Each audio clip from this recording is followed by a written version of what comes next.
Can you hear us, okay?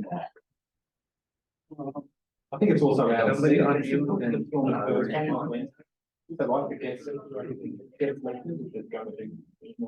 Hello. On the Zoom, can you hear us? Did you put the, this one?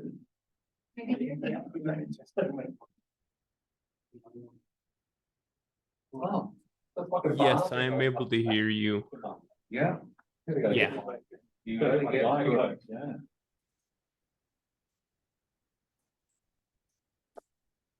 I don't think anyone else is gonna come. They're not here now. They might have one. Yeah. You ready for the boards, are you? All set up? Yeah. Yeah, we're all set up if you want to have some debate. Please feel free to take it if you want. Tell me when I'm good to go tonight. I don't hear you.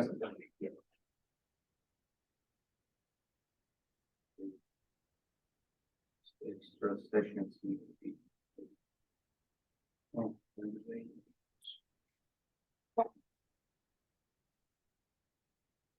there were remote. Quicker, I can get you one.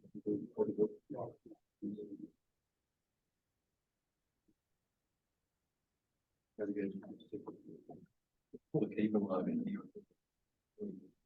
Actually, yeah. Oh, this is awesome.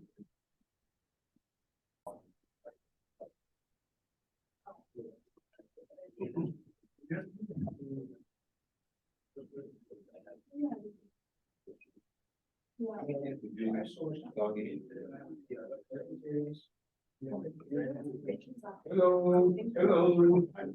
Testing 1, 2. David, can you hear anything? Anyone?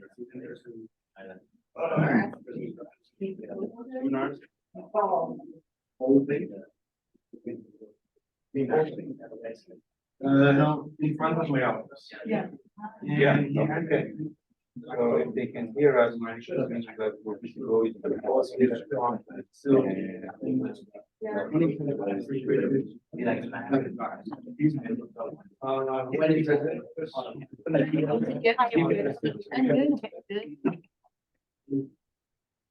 yeah, because he's waiting for you. And I don't know. I don't know. I tend to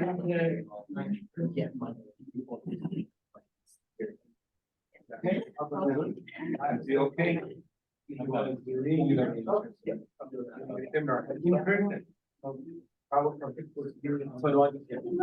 No, I will. Oh, you're gonna be just okay.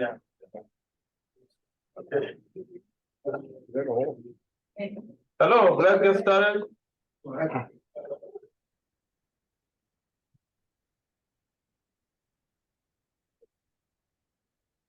Good afternoon, everyone.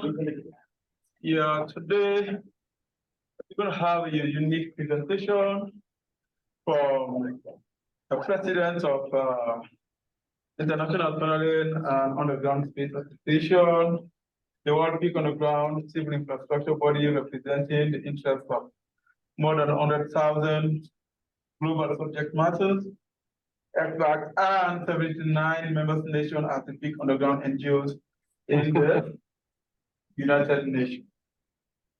The man in front of us today who's going to be our presenter is a technician and a lawyer and a professor of engineering at Tokyo City University, Japan, and former partner of 2 of the world's leading law firms. As we present to you Professor Arnold Dix, let's give him a big hand, everybody. Well, thank you very much for the introduction. And I'm a bit worried because I gave a presentation at 1 o'clock today and it was like I scared everybody off. So it must have been really bad. All I can say. Got to say to you though, as professionals, what I'm going to talk to you about tonight, I doubt anybody's ever spoken to you about before. And it might actually be that never again in your career will anyone talk to you about this. Because typically, when you're employed in this sector, people talk about corporate responsibility and corporate behaviour and corporate accountability, but no one ever takes you to one side and speaks about you, about your work, about what's required of you. And that's because organisations have got this big corporate thing going on, and actually how we behave individually as professionals is something that sometimes just gets lost. So let me share with you some of my perspectives. So I'm just going to get this work. Okay.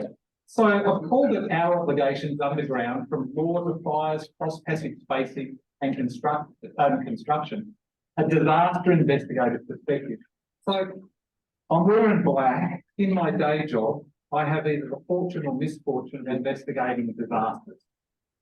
Okay, so that's actually my day job. So I investigate real disasters, whether it's deaths in the operation of underground infrastructure, deaths from fires, deaths from collapses, and even deaths from intentional acts, where so someone wants to actually kill people.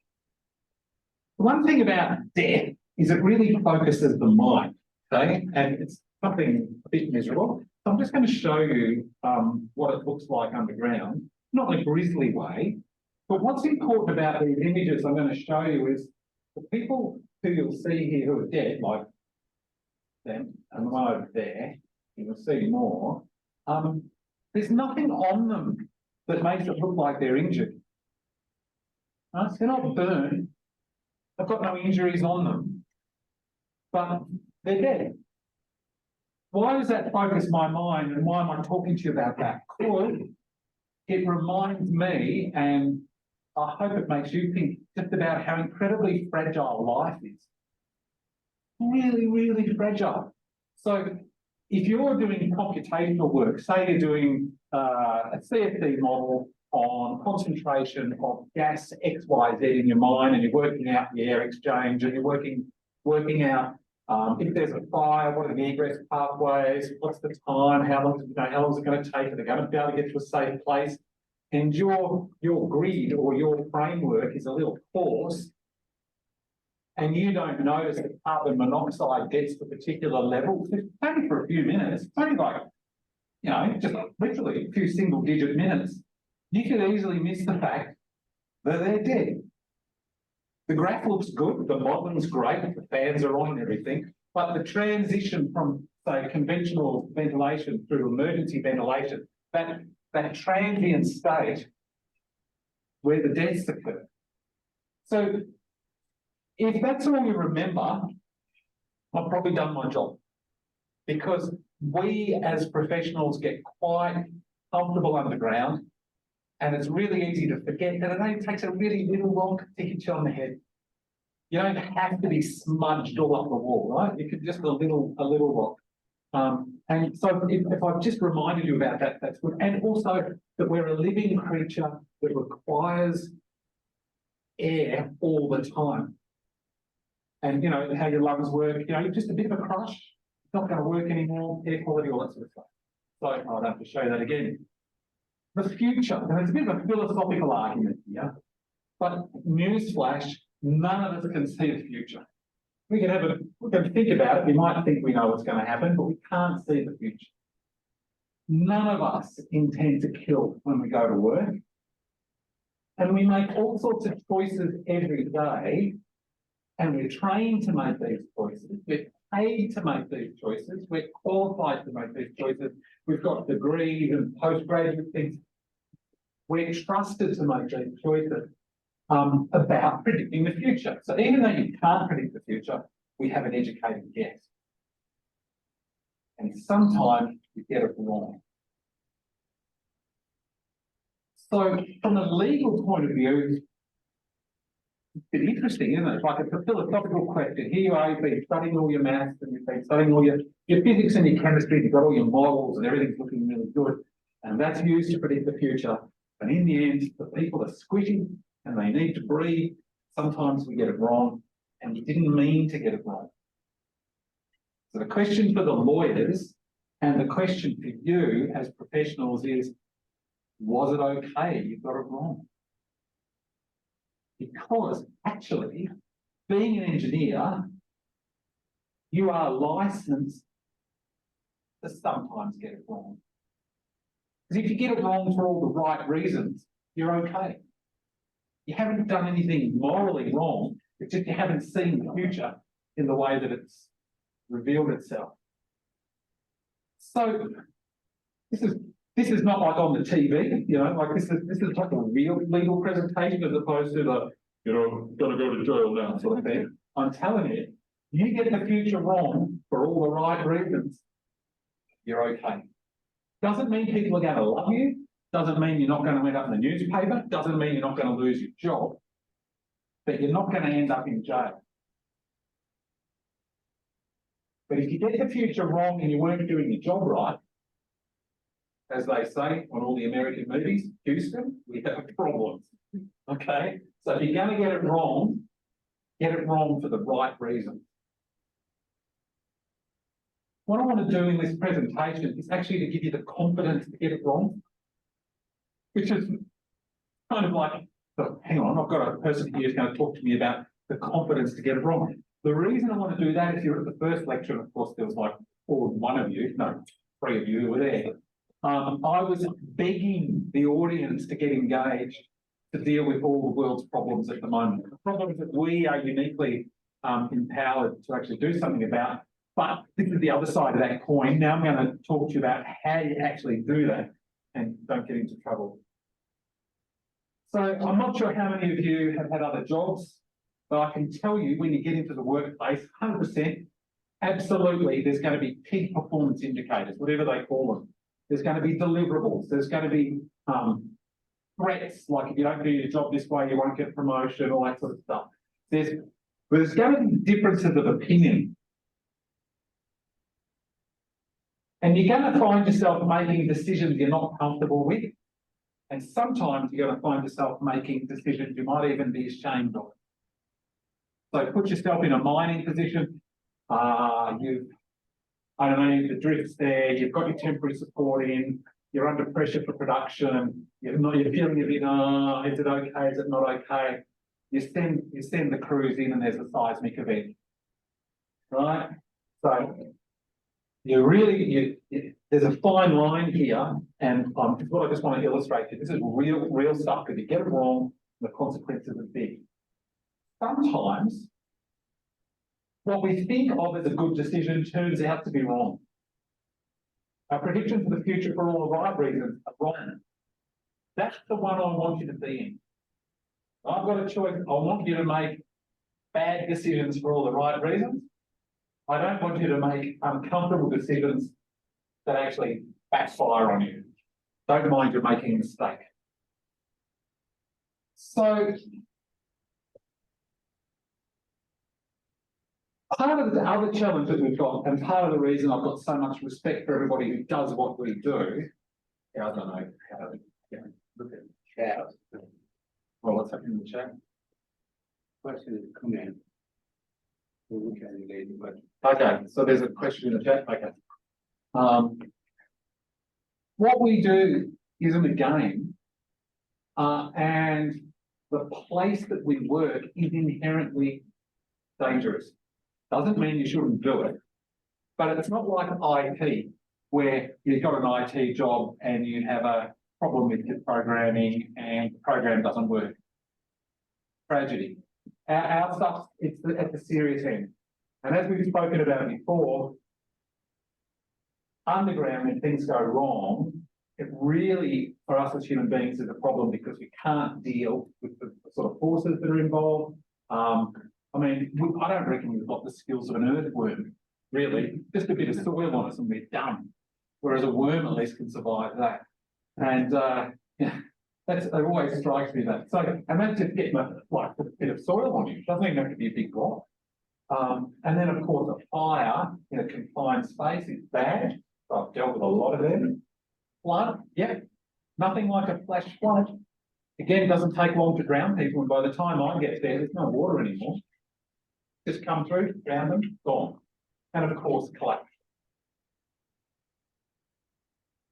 And just click on the page. okay, so this is, I just thought I'd take a picture of this is just last week. Okay. So this is in a mine in South Africa I was in. And I'm just to illustrate the point that we're in, we're working in operating extreme conditions. I'm at minus 4,000 meters. Right, so this is, I think, the deepest gold mine in the world, and it's hot. The rock is running at about 60 degrees C. I don't know what that is in Fahrenheit, but it's a lot. And 4,000 meters is deeper than, what's it, Love? That pass, it's near Loveland. Yeah, it's deeper than Loveland Pass is high. Okay, so 12,000 feet down. Even the psychology of being down there, for me, it's been in mines all my life, at 12,000 feet down and about the equivalent out, and then in a drift that's about that tall that I've fallen into, psychologically, even that environment is down. You see the convergence on the wall, you see all the netting, I mean, the whole thing is moving down. Okay, so I think I've persuaded you that things are pretty spectacularly go wrong, or can. It's extremely expensive to remediate if they do. We don't do any of this stuff intentionally. Most projects, no matter how awesome they are, there's always a risk that someone gets hurt. Always there is a risk, and I've investigated these sorts of things on all continents. So for me, it's really real. So, okay. So when you're working, and I'm just going to go, this is sort of like tangible stuff. So when we're talking about, say, a method statement, I don't know, if you in the States you have method statements for when you're doing your drives, where you go, we're going to drive X number of feet, then we're going to put this sort of support. We're going to do this sort of, whatever we're going to do. You do that? Yeah. So a classic for me is there's a method statement. And for the last year, everybody thinks there's no need for the method statement to be followed because actually we've had no issues. So we're only meant to go, say we're meant to go 20 feet. See, I'm getting good on using feet now. But we're only meant to go 20 feet. And then we're meant to put in our support, we're meant to put in our water for our pressure relief, then we're going to spray it, we're going to put in our lattice girders, whatever we're going to do. But through time, people get a bit lazy and they go, well, I think that's a bit conservative and I'm really wanting to push. So we go from 20 feet to 40 and then 40 to 60 and then maybe to 80 and nothing's going wrong, everything's fine. And it comes and bites you. Or you're running a TBM in open mode just because it's faster than in closed mode. Or you just keep pushing on the drive just to keep the client happy. Because, even though there's certain constraints that you should have closed but you haven't, or you've got some commissioning of some equipment, or, and you're trying to do the right thing, you're trying to push on because you think that's a good idea. But what the disasters tell us is typically, this is from the insurance, what design errors, defective construction, things that happen, insufficient ground investigation, lack of communication. So we've got this design error stuff playing in. And why do I mention that? You're probably not going to be the designer, or maybe you are going to be the designer, but when you're down and you're doing your work and you're talking to your crews or however you're working, in my experience, you're wanting people to be alert. You're wanting people to be listening to the rock. You're wanting them to be checking if the convergence is more than it should be. You're wanting to see that, your support is actually hanging on. You want to see all of that because, your design might have a problem as well. And with your clients, I am getting to something here, by the way. This isn't just me rambling. I'm going to get where it gets a bit ugly in a minute. I'm just sort of setting the scene. So your client, they just want solutions. They're employing you because you're meant to be the expert. They actually mostly don't care about the technical details at all. That's your job. That's what they're paying you the bucks to do.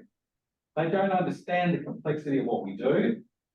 They just pay us to do it. So you shouldn't assume that saying what your client wants here, like, yes, I can do that, or yes, I can get it done in that time, to make the client happy. You shouldn't assume that means they're not going to come and chase you if it goes wrong. Because you're the smart part, right? They just want the outcome.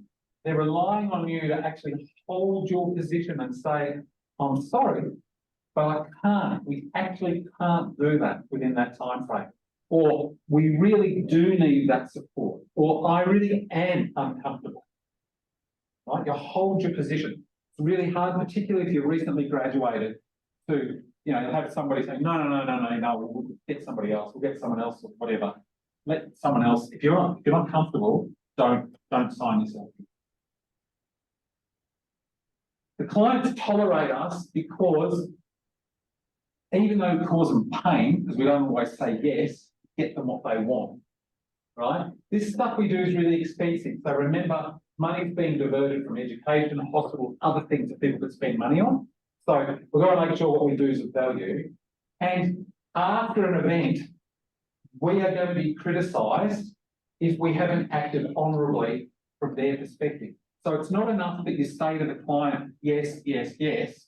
It's they're expecting us to say no as well. That's what we're being paid for. Saying no is okay. Saying yes, we can, but we've got to do this. We get what I'm encouraging you to do is to become emboldened in your professional expert position.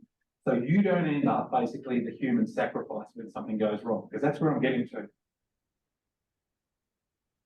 You should assume when something goes wrong, it's going to be your fault. Right? But no, you didn't tell us strongly enough. But no, on your watch, it's going to stick with you. And even if you're acting for a contractor or somebody who's under an unfair contract, and even if the business is under stress, that's not an excuse either, because what's required of us as professionals is professional behaviour. It's commercial stuff also. That's not it either. So now we have to consider the law. So I had to do that just to kind of warm you into this, because normally you'd be talking about a modulus or, I don't know, boundary conditions or whatever, right? So this is like a different part of your head that I have to talk to. This is about how you behave. This isn't, and what I'm going to talk about isn't about bribery and corruption. There's a whole other lecture on that. There's a whole other lifetime on that. Bribery and corruption, just assume it's everywhere, just in different forms. But anyway, it's a whole other thing. And I'm not discussing specific regulatory compliance either. That's, again, another topic.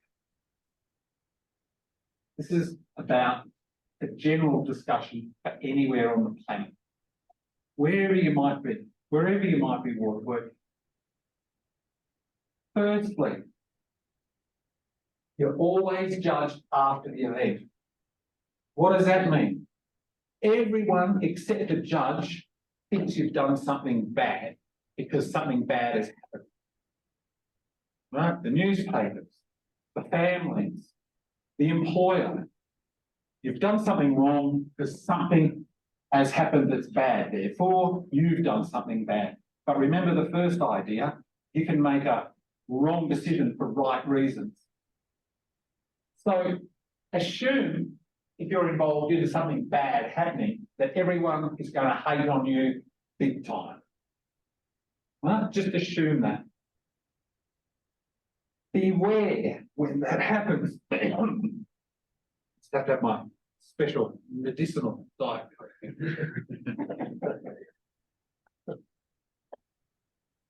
See my fat stomach disappearing with every sip. Works a miracle. So, after the event, you're the world's worst. You get back to the office and you want to find those emails where you warned whoever it was about whatever it is. You might not be able to get into your computer. The reason you can't get into your computer is your boss has said we don't want you fiddling with the records. You're alone. I have had up to CEO level locked out of their office after an event. So their ability to access the evidence about what they actually knew when they made the decision is remove them from them. Your digital footprint is extensive. Ladies and gentlemen, do not say on social media, oh my God, oh my, this is awful, my boss is awful. You know, I'm sure something horrible is going to happen, even in jest. Because when it happens, that will be found.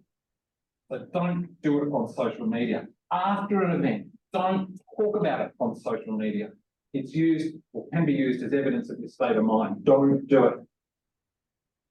If at all possible, and I know this is very old-fashioned, but if at all possible, and you even remotely feel like doing this, keep under your own private control some sort of a diary. If you accept that when something bad happens, you may be cut off from all digital records of your prior conduct, the only stuff you've got in your pocket is literally what's in your pocket, what's back at your house, whatever it is. So if something's worrying you, you should write it down and should have it. It doesn't have to be written on paper, but you should have it written down. In my safe, I've got probably 20 sets of notes. It would be about 20 different engineers who at one stage or another send me their concerns. It's like a Dear Father Christmas. I'm really worried about such and such. I've told my boss won't listen to me. I'm really, really worried and I don't know what else to do. Can you just, here's some memos and things, don't read them, but can you just keep them so that if something happens, I can at least show that I was worried about this. I'm like a therapist. I'm like, no problem. Yeah. Put it in. I've never had anyone have to get it before. I couldn't be more serious. If you can imagine what it's like when you're employed, something bad's happened, you haven't intended it, it's bad, and you're now locked out of your office, you can't get your emails, it was something you were worried about. Yes, you've sent stuff, but you're now alone. It's nice to have just something in your back pocket. Okay? That's the freezing, and typically politely called paid leave. You'll get paid leave. Right? And you won't have the chance, you're not paying the bills, so even the people who are doing the investigation or whatever, you're not paying them. So they're going to be snooping around through all your stuff. So, and I know because that's what I do.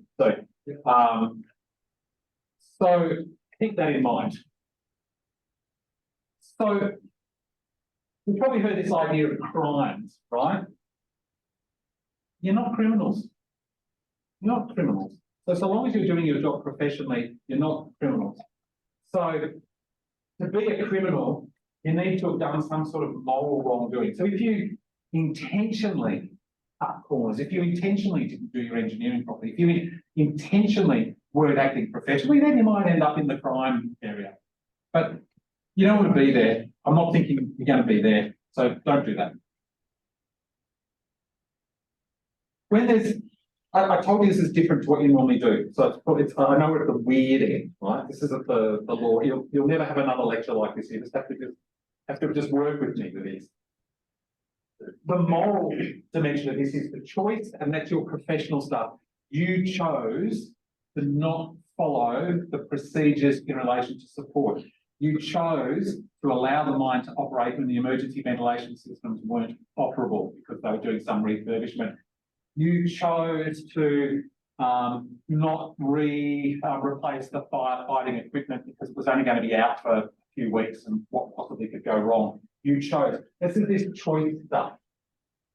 Now, if you made a mistake and it was honest and reasonable, you're okay in most jurisdictions. So if it's an honest and reasonable mistake for you as a professional, then usually, once the process is all over, you're okay. So this gets back to that idea I spoke to you about before. You can make a mistake as long as it's for all the right reasons. We can't predict the future, so things can go wrong and bad things can happen, but if we do it for the right reasons, it's okay. And an okay is honest and reasonable belief in a state of facts that, if true, would have made it okay. So there's the first one. But many of you come from different countries, and probably all of you will work in different countries at some time during your career. So when you're working in another country, you have to understand how things roll in that country. And the law of the world is when you're in another country, you are subject to their rules. And that means you've got to understand how they roll. And so I work in Saudi, I work in Qatar, I work in France, I work in Australia, I work in all sorts of places. They are fundamentally different in terms of the moral code. And trust me, you don't want to be having a discussion about that when something's gone wrong. You have to play by the local moral code when you're delivering your professional services. For example, and I'm not meaning to be offensive to anybody, but for example, you're in charge of support in a tunnel and it kills a cow or maybe a pig. So there's been a surface collapse and the local village cow or pig or whatever falls in. In some countries, that would be considered lucky. And in some countries, you might be imprisoned or executed. Just depends what's going down. So, and even within a country, it can vary from region to region. So, for example, if you injure a cow and you're in a particular part of India, then, I wasn't going to mention names. Okay. Anyway, I have to go with it. If anyone from India, I'm going with it, I'm sorry, but there are some parts of India where if you injure a cow, they will kill you, the local villagers, because the cow's sacred. There's been a sinkhole, the sacred cow's fallen into the sinkhole, they're going to kill you. In Australia, we're going to have a barbecue, right? So to understand this, you really got to get it, you know. So if you're doing tunnel support in an area, say in a karst area, prone to sinkholes, and there happens to be a village with a whole lot of sacred cows running around up on top, and it just might happen to you, be extra careful. Because it's going to end in tears and they're going to be yours. Or an aquifer. In some countries, damaging an aquifer might be considered an environmental matter. Some countries, damaging an aquifer might be considered nothing. In other countries, aquifers are often associated with very strictly held religious and faith systems, just because of the nature of aquifers. You muck with an aquifer in some country, you're in trouble. Okay? So you've got to understand what's the context. When you're doing your hydrogeology, you better understand what you're mucking with, because the consequences can be different. Another example of how it varies from place to place. In some countries, you can kill someone and it's expected. In fact, depending on what passport they've got, it mightn't be an event at all. That's a horrible thing to say, but it's just how it is. And in another country, if you kill somebody or someone is killed under your watch, then it is a crime, because it's just a crime to kill anybody. And I'm telling you, and if I could look into your eyes, it's the most horrible thing, I'm telling you, I have investigated deaths in countries where the number of people killed is just a function of which passport they had. Right? So you go, I don't think it doesn't look like a 3-person dead to me. This looks like about it's more than 3 here. Like, So read into that what you want. But that's the reality of it. So you've got to understand how they roll wherever you might be. And this is a global industry. Can't believe it. So the concept, I'm going to take you back to 1700 BC with the Babylonian Emperor Hammurabi, of course, to take you back a bit. Back in those days, back 2,000 years ago, if the engineer basically has a problem and it kills the owner, then the engineer is put to death. That was pretty straightforward. And if it kills the son, then the son of the engineer gets put to death. So that's sort of a starting point. So that tells you back a few thousand years ago, they were pretty good on prosecuting the engineers. But what about today? So say someone's injured and needs first aid, how hard could that be? How could it possibly be? Something as simple as rescue could be different around the world. Well, check this out. Duty to rescue. Because it's a social thing, actually, duty to rescue. So, Australia, duty to rescue? No. You can walk past someone, you don't have to help them. China? No, you don't have to help. France? Yeah, you have to help. If you don't help in France, it's a criminal offence. Kind of funny because they're all riding and hurting each other at the moment, but leaving that to one side, under their legal system, you have a positive duty to interfere. You see a baby in a carriage coming down a hill and there's a river, you have a positive duty to run out, put yourself at risk and try and save the baby in French law. Not in Australia, not in China. Germany. Yep, same in Germany. Positive obligation to actually intervene. Japan. No, don't have to. Switzerland. Yep, you have to. United Kingdom. No, don't have to. United States. No, don't have to. So, bit weird, isn't it? So here we were thinking we were in pretty much, you know, the big global family and we're all best friends and everything. And suddenly something as simple as helping a stranger in one country you've got to, and a whole lot of others you don't. It's back to the point I made before. Sensitise yourself for what's expected of you in the country at the point of history that you're there. So, in terms of judging what's required, in England, they have an old test, which is, I can't do it with an English accent, but it's the man on the platinum omnibus. So it's not about engineers judging, it's about this, what would a reasonable person do? And this is a person on an omnibus, whatever an omnibus is, I think it's a bus.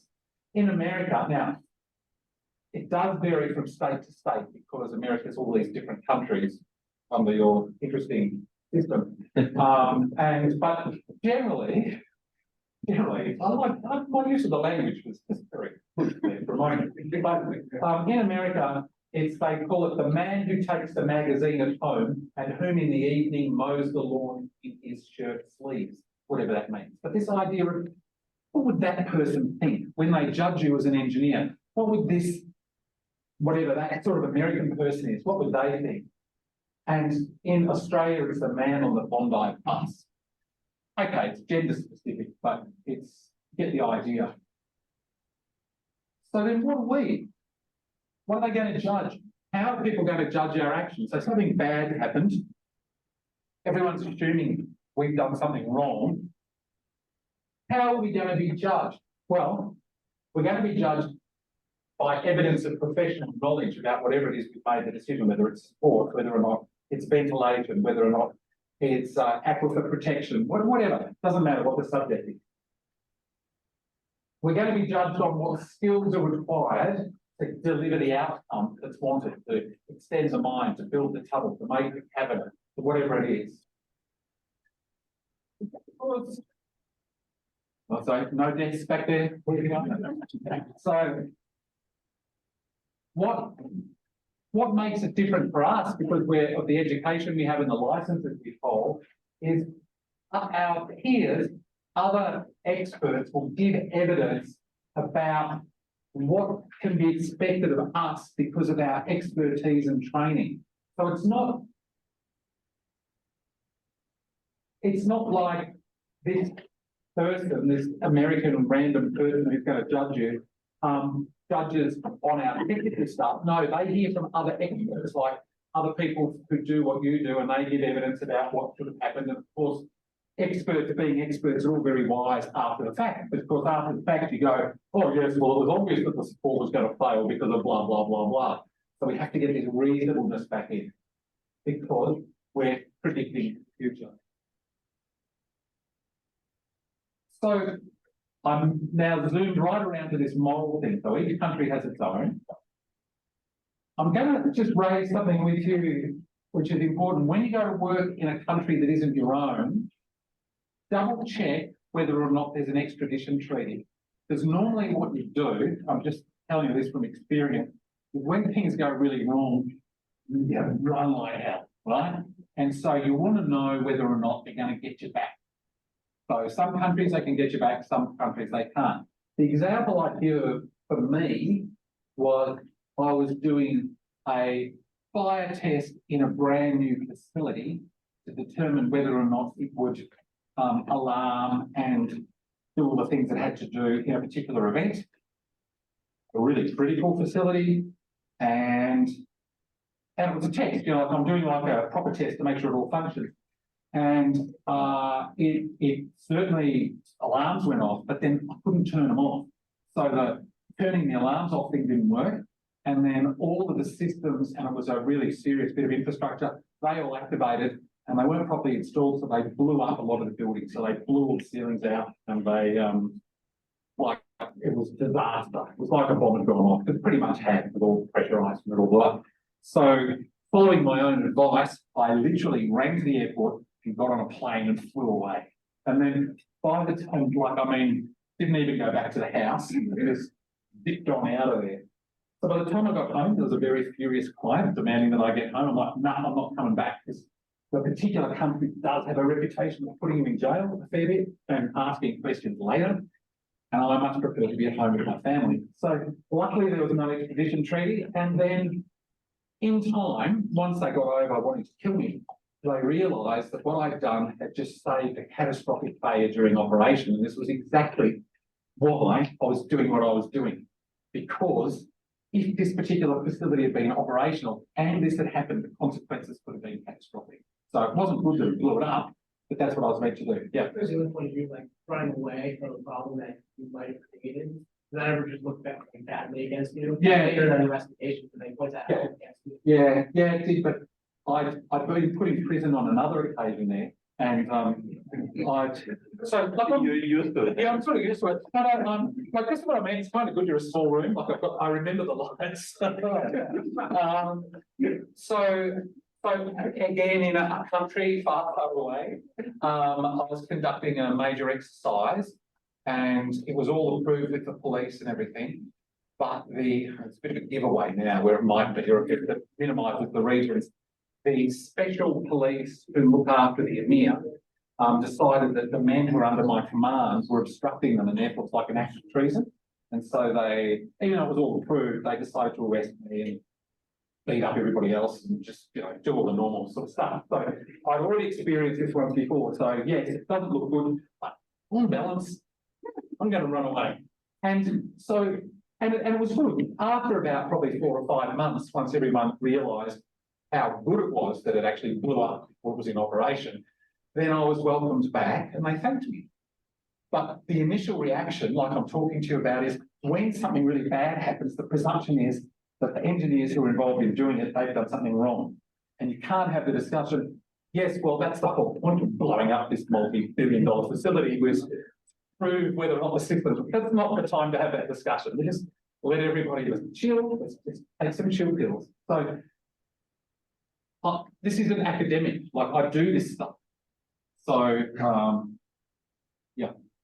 And that means in some countries, if you're working as a subcontractor and you're being employed, you have to ask whether or not you'll be allowed on literally, say, the evacuation helicopters with the main contractor. So I'm being really serious here. When you're having negotiations for a particular position in a foreign country, which you're not so familiar with, ask the question, if we have to evacuate, if we're taking nationals out, am I allowed on the helicopter? Or whatever it is that's going to get you out.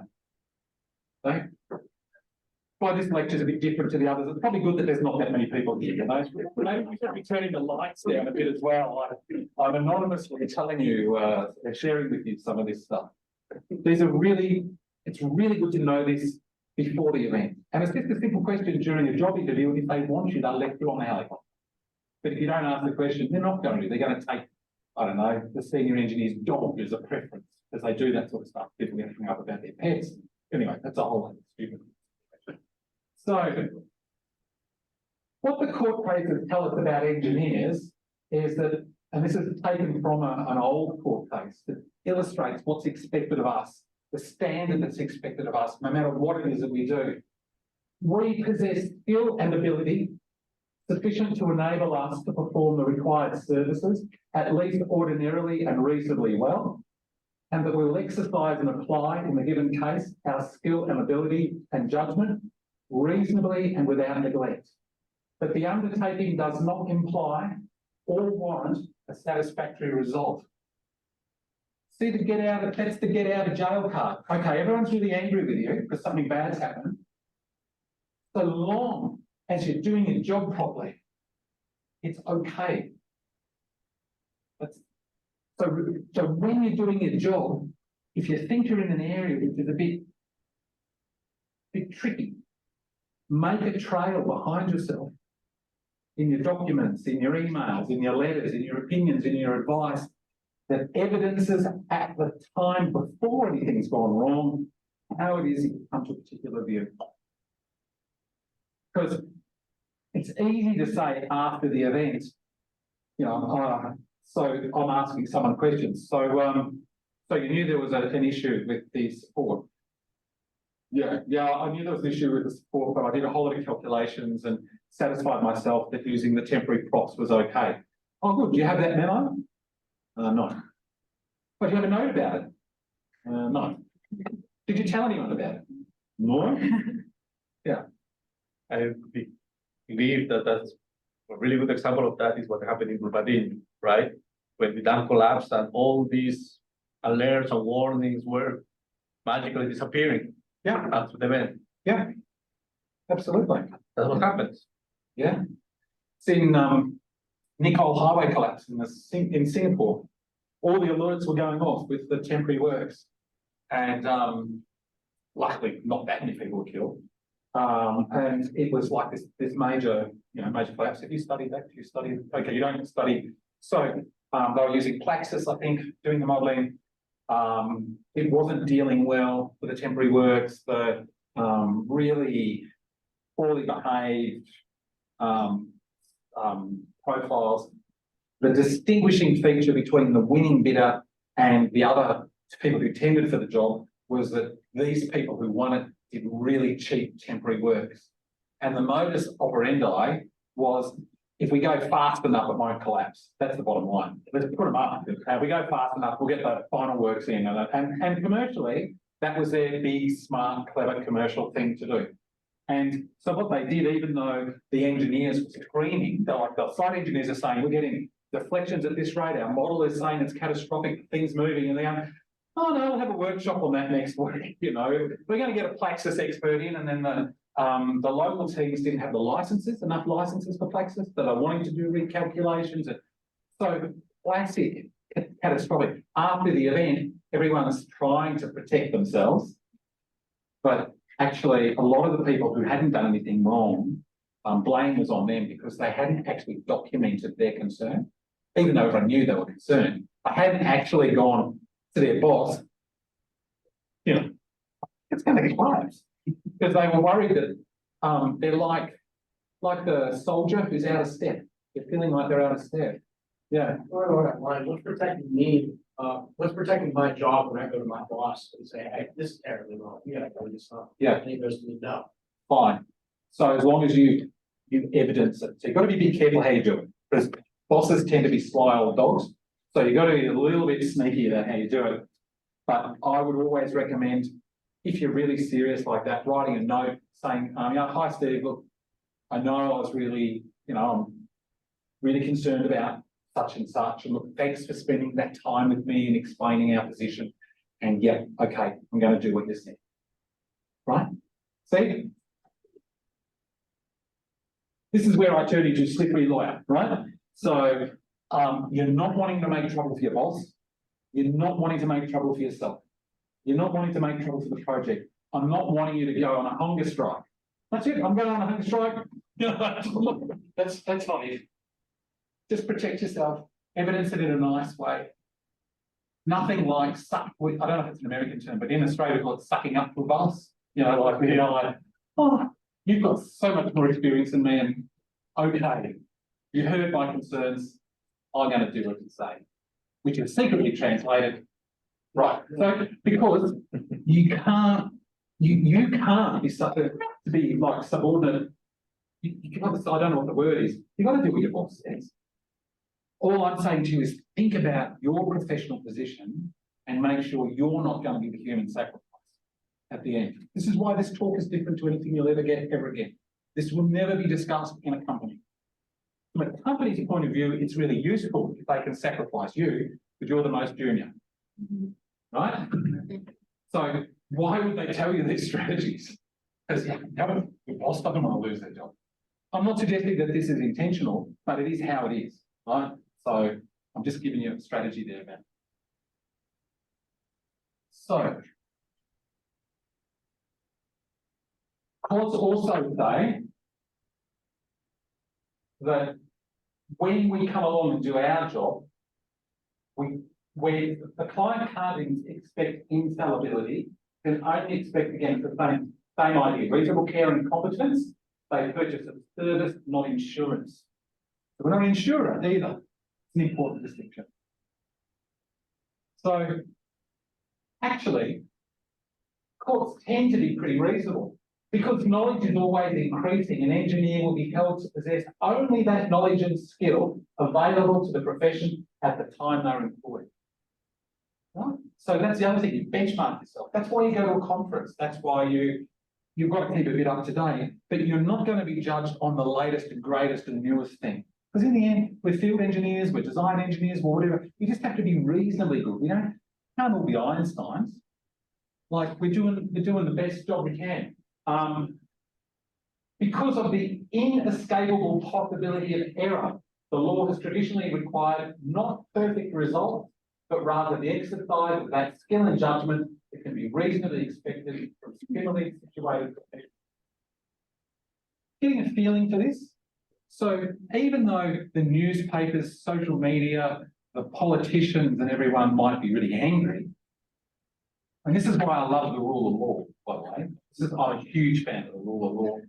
In the judges and in the law in all of our countries, there's incredible wisdom that recognises us as professionals and not mystics who can see the future without fallibility. We're doing our job, we're doing the best, we're looking into the future, but we can't see the future. However, there's a catch, always there's a catch. It's not good enough to just follow a standard. And so some of the courts say it is largely irrelevant whether or not the bridge was designed and constructed in accordance with the relevant guidelines. Because the mere fact that in this case, engineers follow the common practice does not necessarily show that they are not negligent. Because the common practice can be stupid. And everyone knows it's stupid. So even though it's written in the standard, it's a stupid standard. And I've sat on standards, and I still sit on standards, and I've been sitting on standards for about 20 or 30 years. Typically, they're about 10 to 15 years out of date. By the time it gets into the standard, the world's moved on. So don't just hide in the standard, because if other people, and you know how this happens, you've got the standard in the office, and it's easy to just follow the standard. It's like following a recipe. That's not our job. We're better than that. Just be careful of that with the standards. So, unifying principles. You're not judged in retrospect. So, just because something's gone wrong doesn't mean something's gone wrong. But you are required to prove what you considered at the time. To demonstrate that your decision-making process, your judgment, your expert opinion was considered and not just some crazy thing. And in order to determine whether it's crazy or not, other experts, people perhaps from your year, other people in the same discipline, will come and they'll tell the court what they think you should have done. Right. So that's why for experts like us in all countries, there's an exception to the normal rule that doesn't allow people to speculate on our behaviour. But experts like us, other experts can come and help a court and talk about what they think we should have done. And that's why being able to show somebody what you did is so helpful, instead of being looking like you've just made it up on the spot. So what does it mean practically? Well, you need evidence. Doesn't just matter what you say now. So remember the note, the email to your boss. Thanks very much. Great meeting. Really appreciate your time. Okay, I understand we're not going to do what I think, but good on you. So that's good. That sort of thing.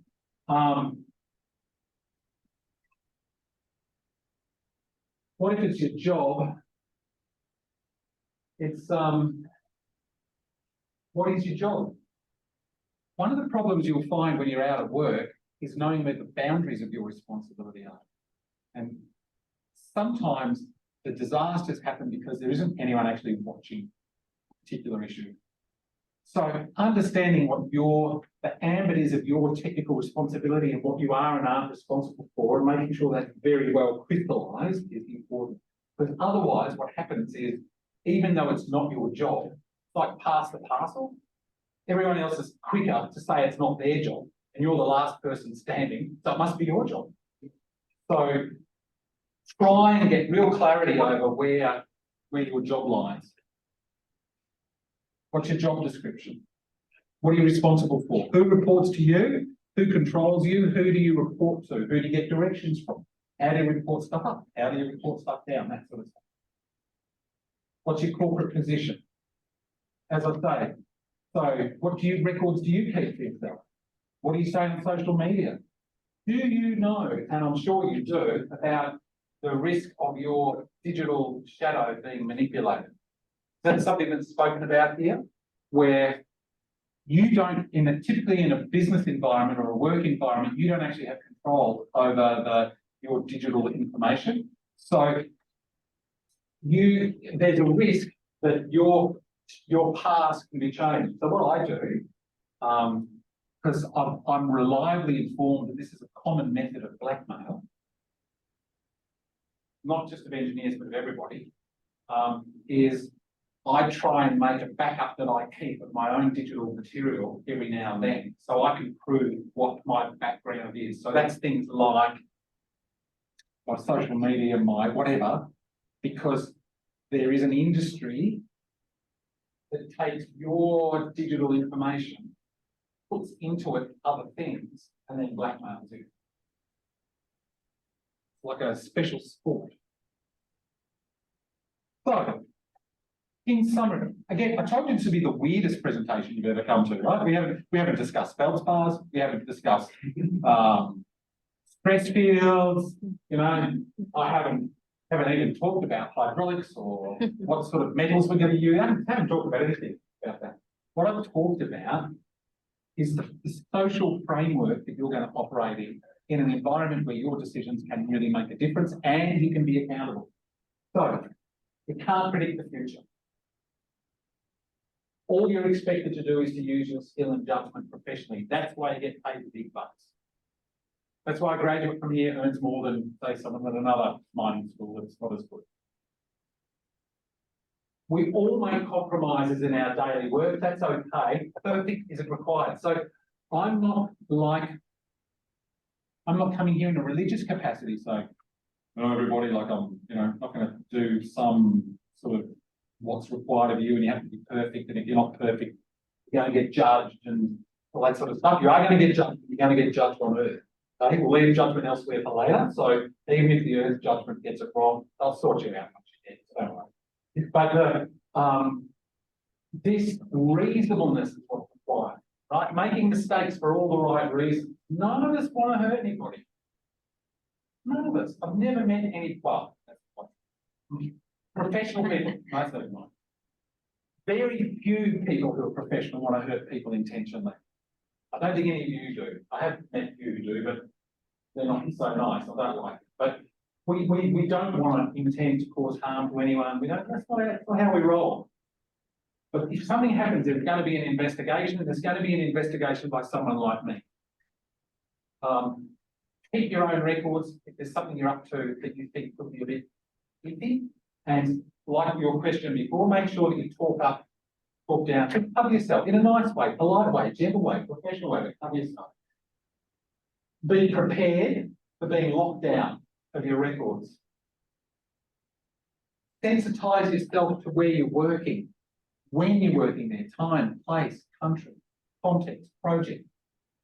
What's this project about? Just sensitize yourself to that, because we're not in a vacuum. We're professionals working in this social fabric. You've got to understand what you're involved in.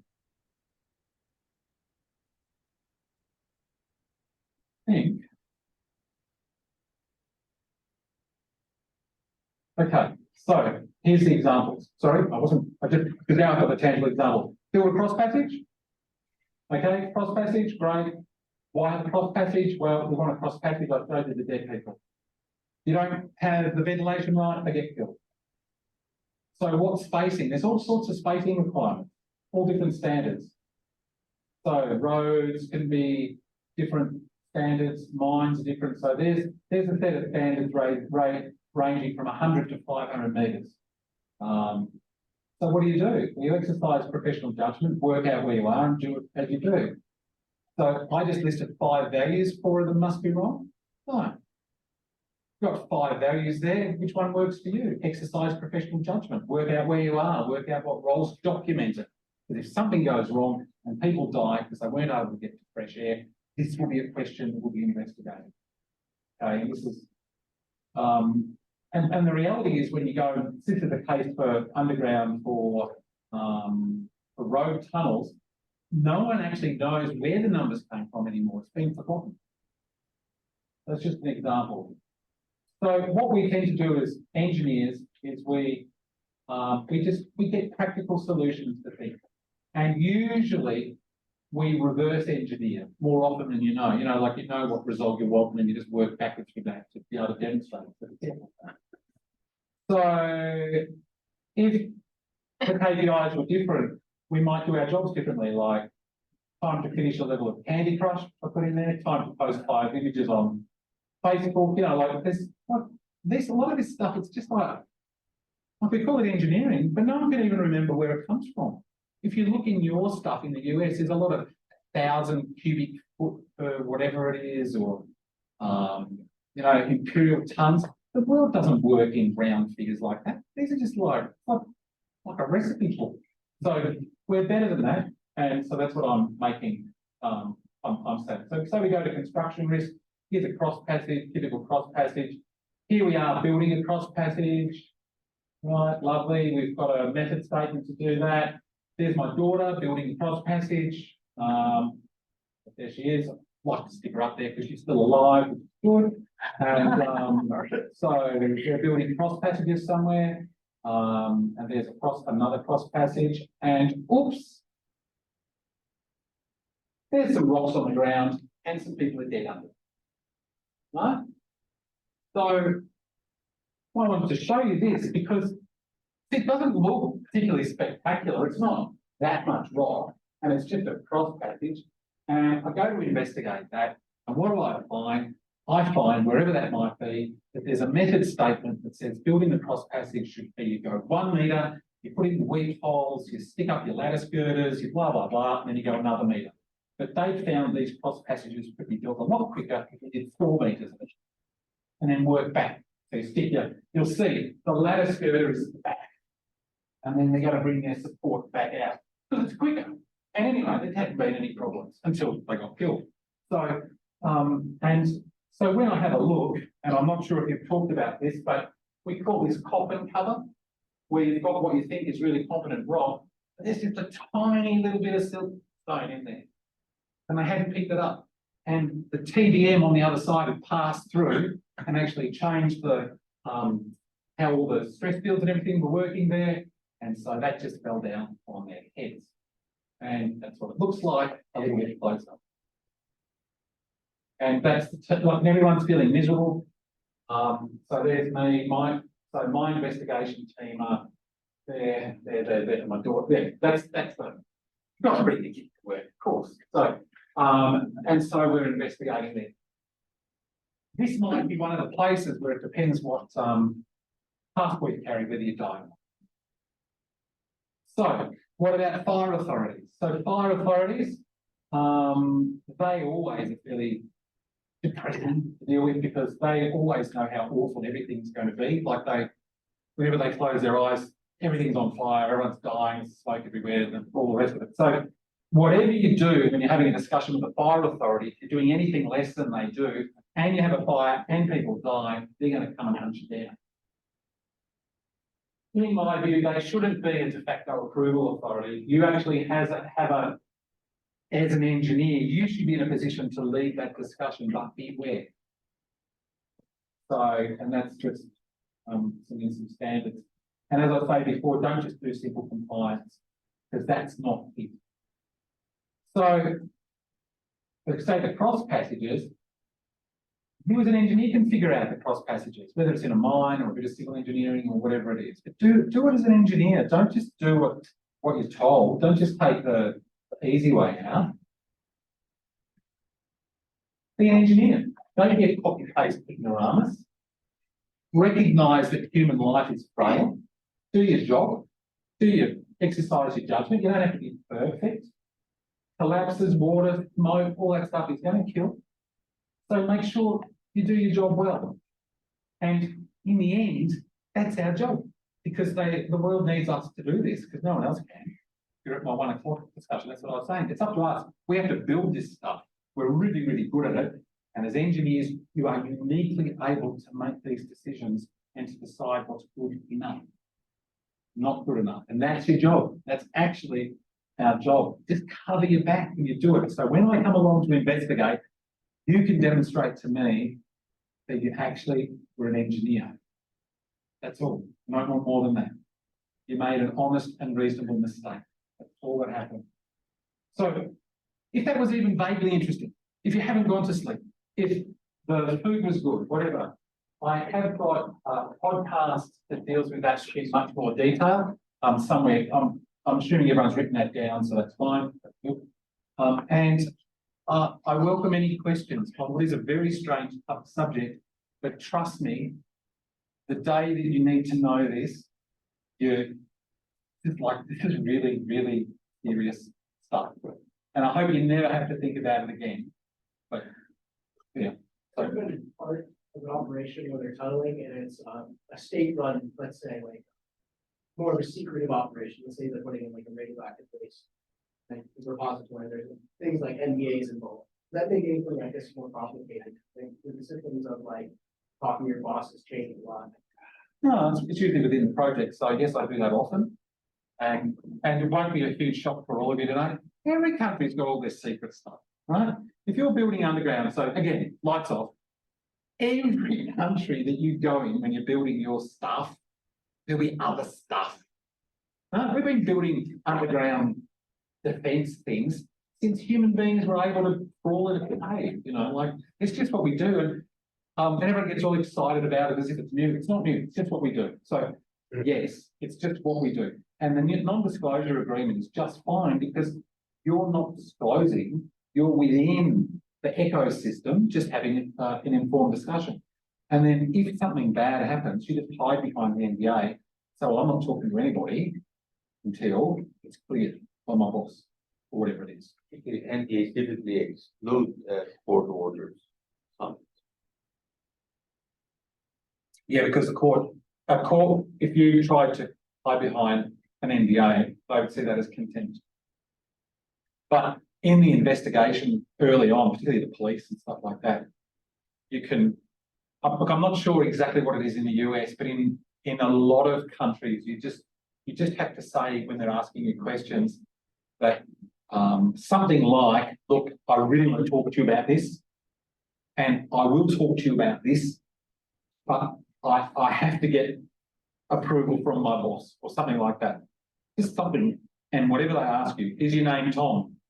You say, yeah, my name's Tom. Well, where were you at such and such? I really want to tell you about that. And I will tell you about that, but I just have to get clearance from my boss. And you just, to every question, you knew you were going to kill them.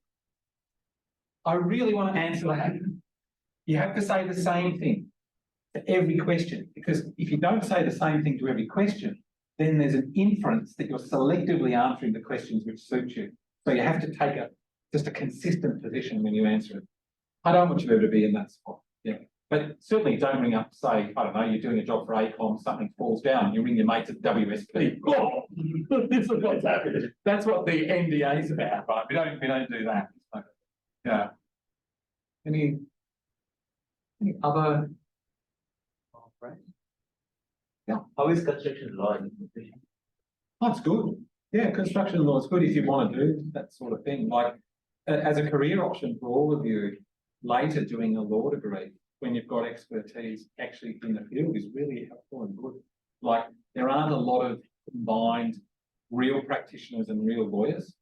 Usually the lawyers do quite a weak technical degree, or the lawyer is a weak lawyer.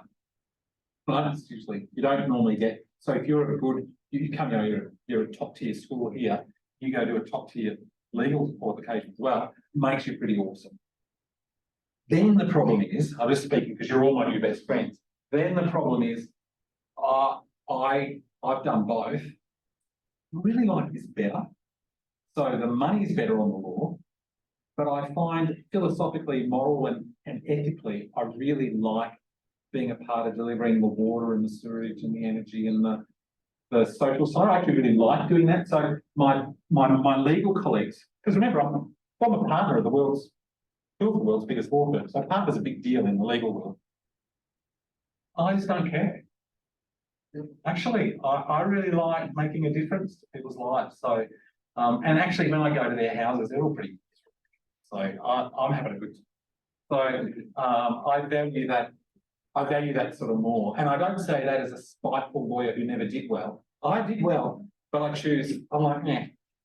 Like best time today was going to your mine and collecting rocks like a little kid. So, I love all of that. It's great. Just love it. Yeah. So in the technical failure, particularly in engineering, so if there is a failure happens, then both parties are taking the expert statement as a court procedure. So is there any neutral expert opinion also during the decision-making process? Yeah, so it depends on what process is adopted. So in projects where I have my way, I try and get projects to agree in advance. This is for non-criminal, so assuming the army just hasn't rolled in with their bazookas and decided to just blow everybody up, which sometimes happens. So assuming it's actually going to be a dispute within the project, what I encourage all projects to do when they're friends, which is at the beginning. I don't know if you've been in projects yet. At the beginning, oh, this is the best project. We're all just so friendly. And we're going to go to the golf course together. We're going to eat pizza together. We're all best mates. We're going to have a hot tub and all that sort of stuff. And then the project gets underway and they hate each other's guts and then they start punching each other and everything. So when they're all best friends, I try and get them to agree on a process for resolving disputes where, for example, they'll have each of them get to choose one expert and both of them get to choose one. So we have, say, one and three, who's the independent. So you set up a mechanism to try and solve things, but you have to do that in advance. So in answer to your question, at the beginning, thinking about what could go wrong and having an agreed set of rules, like in cricket, it's almost like setting up a game of cricket. We agree we're going to resolve our differences in this way is awesome. Otherwise, it turns into a duel. And I'm sure, Jamal, you would have been involved in the dueling sort, and it's just awful. Yeah, even after DVR, you already done the DVR, and then you're going to the court of law. Yeah. So there, what is the procedure where you are enlightening the judge, like, okay, this is the expert opinion from this side, this is the expert opinion from that side, and the third side, how that is working the third side? So if you've gone to a court, then it depends which jurisdiction they've chosen. So, I've done them in Switzerland, or they choose some other jurisdiction. It just depends on that court and how they do it. So some jurisdictions have an inquisitorial system where the court actually directs questions, and some have a more adversarial system, which is where the parties bring their arguments to them. So the answer to that really depends. And if they've gone through a dispute resolution process and they've ended up in court, that tells me the dispute resolution process is bad. But the whole point was you're not meant to end up in court. So, yeah. But of course, often it does, and that's often a tactic just to delay payment. That's a whole other. So I pretend they're fighting about this, but it's just having money or whatever. So, What is your experience with time bombs? I mean, those conditions that are there for years, and after a new supervisor arrives, one month after, this condition happens, triggers an accident, and they are looking for a responsible for it.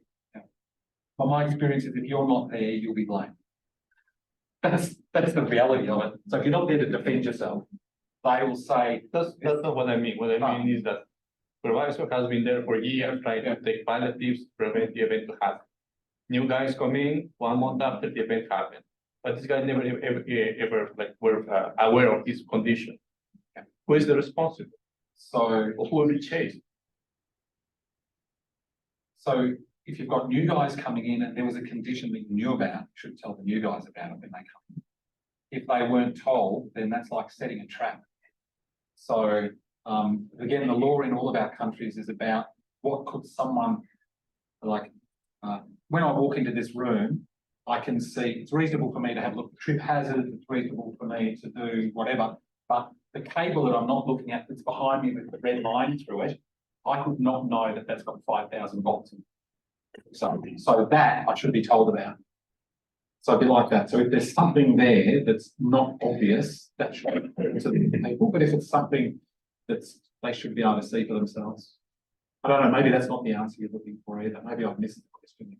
Yeah, I'm trying to refer to who is responsible for something when there is a change in command, and this new guy is not even aware of his condition. Yeah.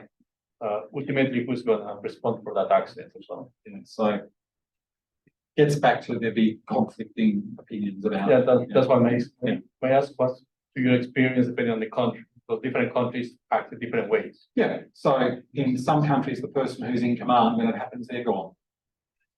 Yeah, it's their fault because they're there, their fault. Yeah, it depends how much process is going to be pushed on the problem as well. It's too, that I'd have to know, you have to know more about the details to give a better answer. But that's why you want notes. You know that point I made about notes, because if you're the one who's left and you're going to blame you want to, and it's something that you knew about, you really want to have some record of that in your control. So like just something. So you can say, oh yeah, I knew about that. I passed it on to the student. I passed it up. You know, I told people about it. It shouldn't be a surprise. It wasn't a surprise to me. I mean, everyone knew about it.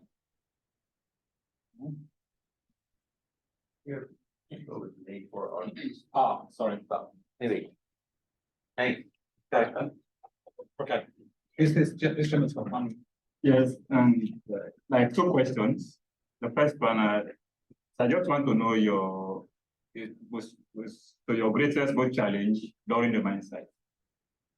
The greatest challenge. Yeah, your greatest boat challenge you have faced during the operation one, and the second point, how can you handle rock fracture? Yeah, so greatest challenge on in a mine site is that mostly you're dealing with works that are only meant to last just long enough. So they're not meant to last forever, they're just meant to last long enough to get whatever it is out. And just getting that balance right, that's, I think, internationally, that's the big issue.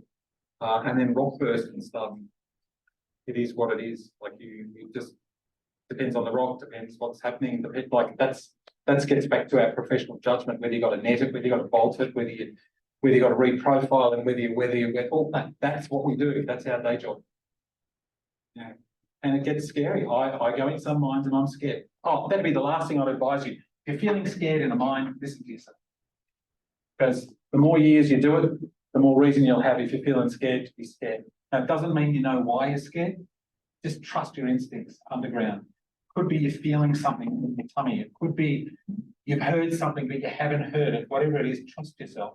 Because there's a whole lot of almost witchcraft down there that goes on. We're not meant to be there. We're digging a big hole. The earth doesn't want us there. It's like a big wound, right? It wants to heal itself. So just listen, you know. Okay, that's it. Sorry. All right. And I didn't say anything, okay? For those who didn't come, what did I say? Nothing. It's all recorded, but. No.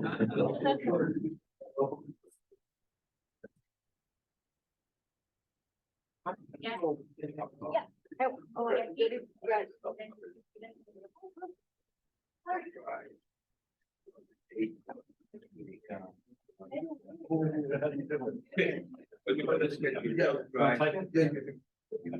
Thanks. Rich, is it going? Let's go. Not dinner with us?